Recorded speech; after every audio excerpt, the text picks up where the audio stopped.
চলো এবার তোমরা খাতা লিখে নাও যে পি ভার্সেস ভি এর লেখচিত্র কিরকম প্রকৃতির, সমপরাবৃত্ত। তাহলে পি ভার্সেস ভি এর লেখচিত্রের প্রকৃতি কেমন? সমপরাবৃত্ত। এই যে এটা হচ্ছে পি ভার্সেস ভি এর লেখচিত্র, সমপরাবৃত্ত, এটা লিখে নাও। এবার দেখো, এটা এটা হচ্ছে আর একটা লেখচিত্র। এদিকে রয়েছে পি, এদিকে রয়েছে ভি, ঠিক আছে? এটা হচ্ছে এক্স অ্যাক্সিস আর এটা হচ্ছে ওয়াই অ্যাক্সিস, এদিকে পি, এবং এরকম তিনটা রয়েছে।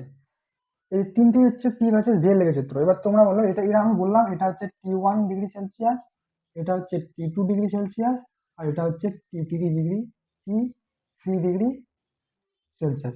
এবার তোমরা আমাকে বলো যে T1, T2, T3 এদের মধ্যে কার উষ্ণতা বেশি? এই গ্রাফটা দেখে বলো আমাকে যে এটা হচ্ছে T1 ডিগ্রি সেলসিয়াসের গ্রাফ, এটা হচ্ছে T2 ডিগ্রি সেলসিয়াসের গ্রাফ, এটা হচ্ছে T3 ডিগ্রি সেলসিয়াসের গ্রাফ। এবার তোমরা আমাকে এই গ্রাফটা দেখে বলো যে এখানকার মধ্যে কোনটার উষ্ণতা সবচেয়ে বেশি।